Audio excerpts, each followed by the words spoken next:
Esta tela contém dados que me apresentam a vocês. Montei este filme para mostrar uma análise técnica a respeito de denúncia contra a empresa Telex Free, que vem gerando milhares de comentários e boatos na imprensa em geral e nas redes sociais da internet. Dia 6 de março, a Secretaria de Acompanhamento Econômico emitiu parecer a respeito das denúncias que está disponível para download no site do Ministério da Fazenda, descrito abaixo da imagem aqui apresentada. Para que possamos entender a denúncia, temos aqui seu histórico. Primeiramente, foi feito documento por parte de um PROCON regional ou estadual e encaminhado à Secretaria. A Secretaria Federal analisou a denúncia e enviou suas conclusões à Procuradoria-Geral da Fazenda Nacional, que irá realizar e definir a necessidade ou não de acionar o Ministério Público Federal ou a Polícia Federal. Estamos atualmente neste ponto do processo. Ocorre que a denúncia inicial versa sobre 3 pontos básicos aqui descritos. 1. A captação antecipada de poupança popular. 2. Regularidade operacional da empresa. 3. Possível formação de pirâmide de Ponzi. No entanto, a competência da Secretaria de Acompanhamento Econômico só lhe permite avaliar oficialmente a primeira delas, captação antecipada de poupança popular. Então, dentro de sua competência, a Secretaria de Acompanhamento Econômico do Ministério da Fazenda inocentou a empresa Telex Free da acusação de captação antecipada de poupança popular, conforme podemos ver no trecho aqui copiado do item 5, conclusão, do parecer por ela emitido. Porém, na mesma conclusão, indo além de suas atribuições por competência, a Secretaria levou adiante todas as denúncias recebidas, transcrevendo, de sua maneira, as questões a ela apresentadas inicialmente.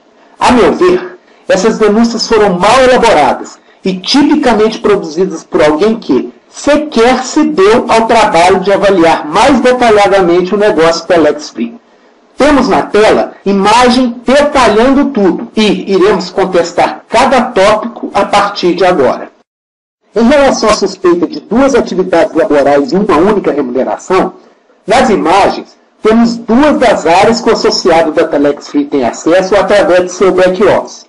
O modelo Telex Free baseia-se na publicidade de anúncios para remuneração.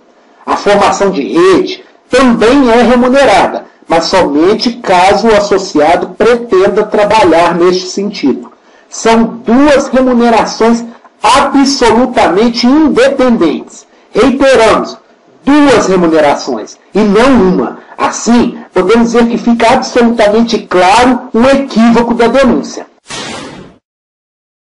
O parecer da Secretaria também levanta suspeita de comissões excessivas. Desconhecem, assim, o fato de que todas as empresas sérias que trabalham com marketing multinível apresentam também ganhos excepcionais para quem constrói rede. Cito como exemplo a Herbalife, atuante desde 1995 no Brasil e que é uma das 5 maiores empresas desse setor no mundo. Veja as promessas do seu site para os associados. 73% de comissão, mais inúmeros outros benefícios. Ficam as perguntas. Isso caracteriza a pirâmide de Ponzi? Isso caracteriza a insustentabilidade da empresa? Então por que a Herbalife está no mercado brasileiro há mais de 17 anos? A suspeita não se sustenta, é mentirosa e sugere perseguição. Conforme o trecho em tela exposto, o parecer também acusa a empresa Telex Free de incentivar a economia informal. Primeiro, é preciso esclarecer que o imposto de renda dos divulgadores é retido na fonte, de acordo com as tabelas da Receita Federal. Isso não é mencionado e parece não ter sequer sido verificado. Agora, o absurdo fica por conta da crítica ao estímulo da atividade comercial de revenda de produtos. Todas essas empresas citadas aqui fazem isso, possuem essa vocação natural. Por que Telex Free também não pode fazer? Acusação incoerente e vazia. Em seu parecer, a Secretaria de Acompanhamento Econômico, especificamente no item 3.1, afirma que os anúncios postados pelos divulgadores possuem em seu conteúdo promessas de ganho financeiro. Vejamos aqui os modelos de anúncios da empresa retirados do back-office do divulgador. Eles claramente só fazem menção ao produto VoIP e incentivam possíveis clientes a conhecê-lo e adquiri-lo. Não há nem nunca houve promessa de ganho financeiro nisso. Esta é uma mentira realmente deslavada. Já no item 3.2 do parecer, trecho aqui transcrito, a Secretaria de Acompanhamento Econômico faz um comparativo entre os serviços Skype e Telex Free. Afirma que o Skype oferece de graça o que a Telex Free vende por $49,90. Conclui assim que ninguém compraria ou comprará os serviços Telex Free por existir outro igual e gratuito. Temos aqui um print da página de preços e tarifas do serviço Skype em www.skype.com.br. Então, a realidade é a seguinte: Telex Free, 3.000 minutos, $49,90, aproximadamente R$100. Skype, 1.000 minutos, €64,99, aproximadamente R$168. Diante disso, realmente não conseguimos até o momento compreender de onde o Ministério da Fazenda retirou informações tão absurdas. Também, no mesmo item 3.2 deste parecer, a Secretaria questiona o fato de a Telex Free não possuir licença SCM da Anatel para serviços de voz sobre IP, o chamado VoIP. Com isso, aventa irregularidade na operação dessa empresa. Quanto à suspeita, tecnicamente podemos explicar e exemplificar. A prestadora está efetivamente com seus servidores fora do país e o serviço é prestado nos Estados Unidos e não aqui. O meio para se atingir o serviço da prestadora, que é o provedor de acesso à internet, é o único passível de licença SCM pela legislação nacional. Diversas outras empresas prestam serviços mundialmente dessa forma, citando Amazon.com, HostGator, PayPal. Portanto, a insinuação é completamente falsa.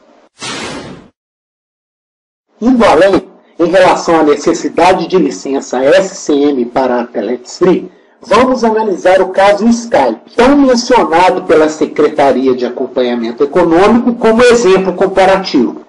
Pesquisamos o domínio www.skype.com.br no registro de domínios brasileiros, conforme a figura em tela demonstra. Vejam que o Skype está em nome da empresa Microsoft. Consultamos então, junto à Anatel, a lista de todas as empresas que possuem licença SCM no Brasil.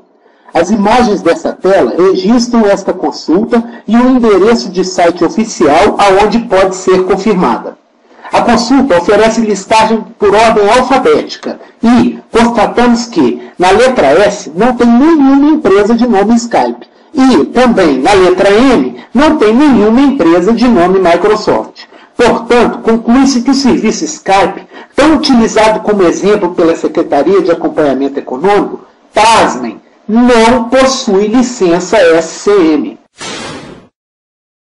Para finalizar esse vídeo, desejo deixar um recado para que todos possam refletir. Pessoal, boatos já quebraram empresas e até bolsas de valores em todo o mundo. Nós precisamos conhecer bem o assunto para rebater as acusações com segurança e divulgar muito e de maneira rápida as informações corretas. Não se cale, defenda seu negócio, construa seu ponto de vista, mostre sua razão. Grande abraço, sucesso e até a próxima!